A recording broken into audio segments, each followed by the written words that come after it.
네, 안녕하세요. 오늘은 여러분과 함께 유대 절기인 수꽃, 그러니까 초막절에 대해 좀 더 깊이 들어가 보려고 합니다. 네, 안녕하세요. 특히 오늘은 그 베이트 이스라엘 인터내셔널 그리고 가디 에프라임 노트 이 두 곳의 통찰을 좀 중심으로 살펴보려고 하는데요. 네, 아주 흥미로운 관점들을 제시하는 곳들이죠. 맞아요. 이 자료들이 다가오는 수권, 그러니까 5785년, 5786년을 준비하면서 나온 가르침들이라고 하더라고요. 네, 시기적으로도 딱 맞네요. 그래서 단순히 이게 과거의 어떤 사건을 기념하는 걸 넘어서 구원이라든지 또 전 세계적인 통합, 이런 더 큰 그림하고 어떻게 연결되는지 거기에 좀 초점을 맞춰보려고 합니다. 아주 중요한 지점인 것 같아요. 네, 그래서 그 핵심 개념인 우시피진, 그리고 다윗의 장막 이야기도 좀 나올 텐데요. 자, 이제 한번 풀어볼까요? 네, 좋습니다. 우선 숫꽃의 기본적인 배경부터 가볍게 짚고 넘어가죠. 다들 아시겠지만 이스라엘 백성이 광야에서 헤맬 때 하나님이 기적적으로 보호해 주셨던 걸 기억하는 절기잖아요. 네, 맞아요. 그래서 임시 거처인 수카를 짓는 거고요. 그렇죠. 근데 이 수카가 단순히 그냥 뭐 오두막 이런 거 이상의 의미가 있다는 거죠.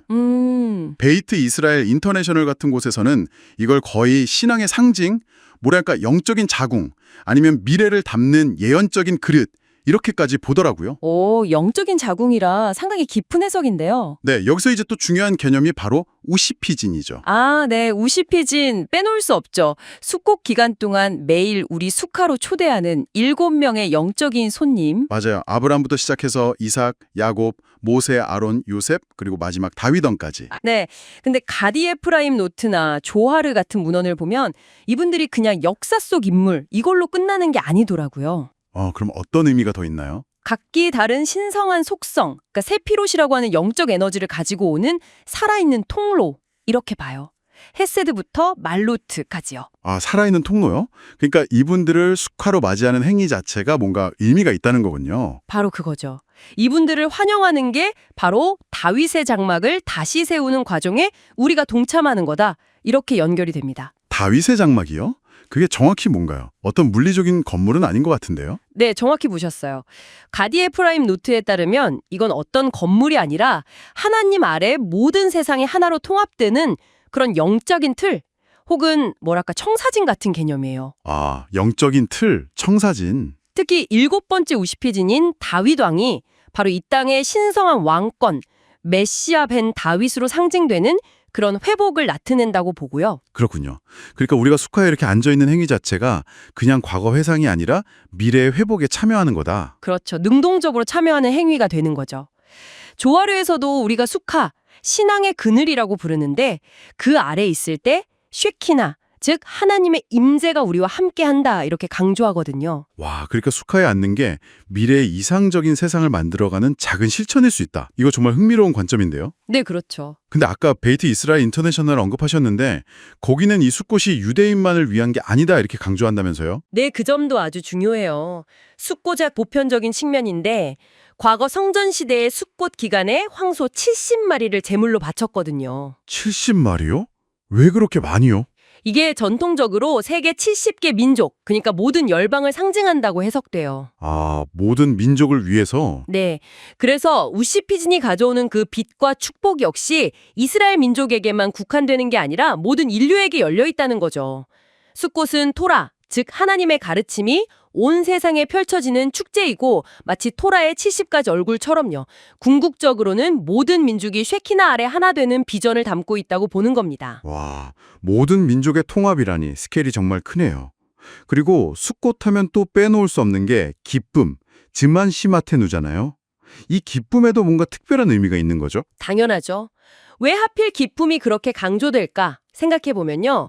람밤 같은 분은 기쁨이 우리 마음을 열어서 신성한 영감을 받기 쉽게 한다고 했고, 마음을 여는 거군요. 네. 브레슬로프의 랍비 나흐만은 한 걸음 더 나아가서 기쁨이야말로 우리를 묶고 있는 어떤 영적인 포로 상태, 속박을 깨트리고 구원의 빛을 가져오는 강력한 힘이라고 가르쳤어요. 아, 기쁨이 속박을 깨트린다? 네. 그래서 가디 에프라임은 숫꽃의 기쁨을 단순한 감적 이상으로 봐요. 이건 세상을 최종적인 구원, 게울라로 나아가게 하는 영적인 에너지 혹은 준비 과정이다. 이렇게 설명합니다. 그렇군요. 그냥 즐겁다 이게 아니라 그 기쁨 자체가 세상을 변화시키는 어떤 동력이 된다는 거네요. 네, 맞습니다. 베이트 이스라엘 인터내셔널과 가디 에프라임 노트의 가르침을 종합해보면 숫꽃은 정말 구원을 위한 리허설 같은 거예요. 리허설이요?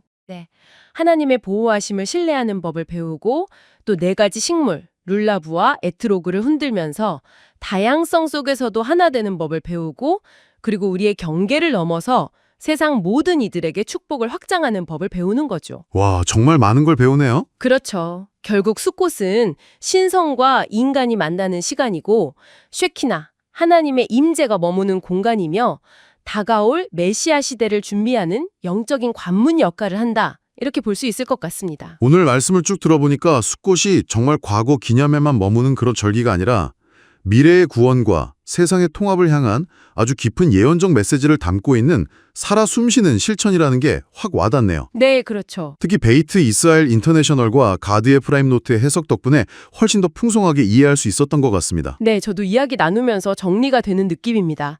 마지막으로 혹시 듣고 계신 분들께 이런 질문을 한번 던져보고 싶어요. 네, 어떤 질문인가요? 만약 수카를 구원받은 세상의 축소판 혹은 청사진으로 본다면 우리가 숙고 기간 동안 수카에 머물고 기뻐하고 또 우시피진 같은 영적인 손님을 맞는 이런 실천들에 적극적으로 참여하는 것이 여러분 각자가 생각하는 세상의 연합이나 영적인 준비에 대해서 어떤 새로운 시각을 줄 수 있을까?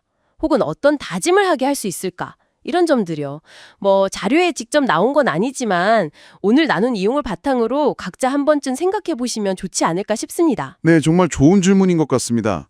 수카라는 작은 공간에서의 경험이 세상을 보는 큰 그림에 어떻게 영향을 미칠 수 있을지 각자 숫꽃을 보내면서 혹은 오늘 이야기를 들으시면서 한번 곱씹어 볼 만한 질문이네요. 오늘 깊은 통찰 나눠주셔서 감사합니다. 네, 감사합니다.